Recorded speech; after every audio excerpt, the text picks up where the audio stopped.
Well, here we are. I have now seen Superman, and jeez! Let's set the scene a little bit. I have been extremely hyped for Superman. It's been a while since I've been this excited for a movie. I think it might have been Deadpool and Wolverine when the pre-excitement levels were this high. Over the past 10 days or so, I have been going back and re-watching every Superman film. Maybe not Quest for Peace. I've been going out on my morning runs, listening to the soundtrack, feeling totally gassed. So trust me when I say, if there was someone that was set up for disappointment, it was me. And now that I've seen it, does it deliver? Yes.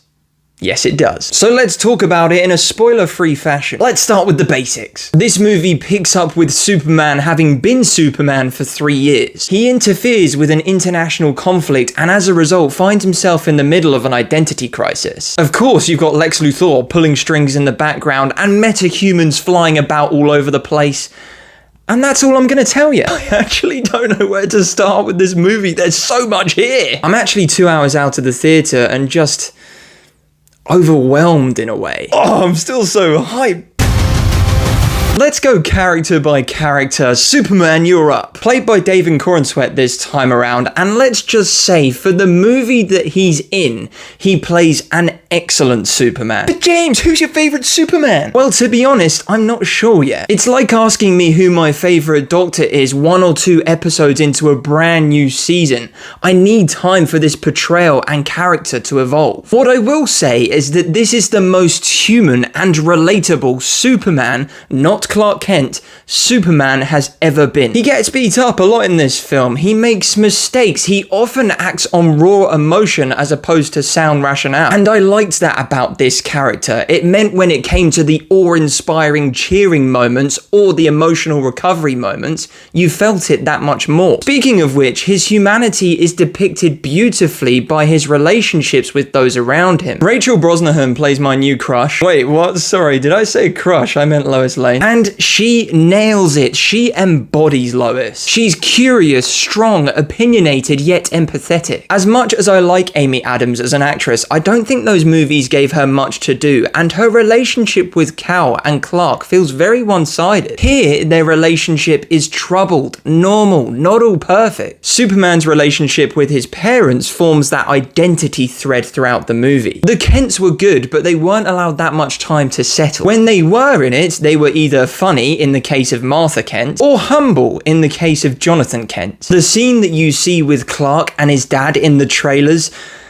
yeah. Lex Luthor, Nicholas Hoult, my guy. I mean, at this point, let's just pause to appreciate all those involved in casting, because towards the end of this, I could so truly feel the hate exuding out of Lex for Superman. So villainous, so emotional, so smart, so cunning. And you know what? He has more physical presence than I thought he would. Nicholas Hoult's actually over 6'2", so you feel it when he's lording over his employees or telling politicians what to do. The Justice Gang, and I'm actually going to start with Nathan Fillion as Green Lantern. Obnoxious, cocky, and definitely made me laugh the most in the movie. He's constantly chewing gum like a prat and making these sly faces, plus you get a decent look at his powers too. Hawkgirl was cool, played by Isabella Merced. You might recognise her from The Last of Us Season 2 or Alien Romulus. She doesn't get much in the movie, but what she gets, she does a good job with. Metamorpho, a definite underdog for me going into this movie, but I actually enjoyed watching his powers the most. When this guy gets moving through the air, I'm here for it. And well, what can we say about Mr. Terrific in this movie? Eddie Gathegi is stone cold and definitely has the best aura alongside Superman. There's one scene involving him that you see in the trailer. Pure action with a sick piece of music had me grinning from ear to ear. It reminded me the most of that Rocket v Ravengers scene from Guardians of the Galaxy 2 played to Southern Nights. If you liked that one, you're gonna love this one. Leaving the theater, as I mentioned earlier, I was pretty overwhelmed and bewildered, which was mainly a really good thing, but let's talk about a few things that could have been a bit better with this one. Firstly, and I can't believe I'm gonna say this, but I actually think this film should have been a bit longer. The movie starts by introducing this international conflict that Superman gets involved with, and it plays a pretty prominent role in the plot, yet we didn't actually get to see any of this on screen. And that was fine in something like Avengers Infinity War. We find out that Thanos has laid waste to half of Xandar off screen. All we we need to know is that Thanos has got the Power Stone. But here, Superman gets involved with this conflict, and we're just told that he's doing the right thing.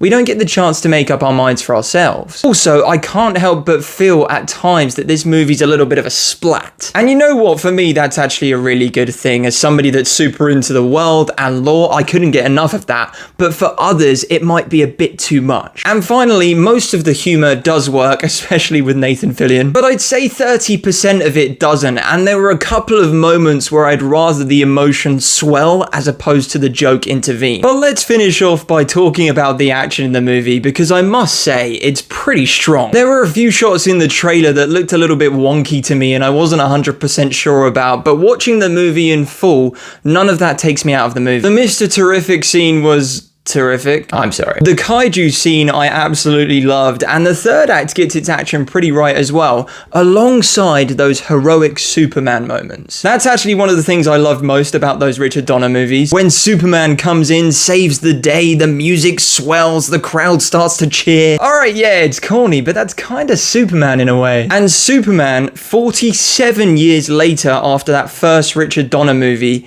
gets those moments spot on too. Being honest, I am fresh out of the theatre, so these ratings could change a smidge. But on the Rosenthal Reviews ranking, I'm going to give Superman a 7.5 out of 10. On the entertainment echelon, it's a 9 out of 10. The movie is super quick paced. I was grinning from ear to ear constantly and doing mini cheers in the theatre like an idiot. So yeah, I enjoyed Superman. By no means a perfect movie.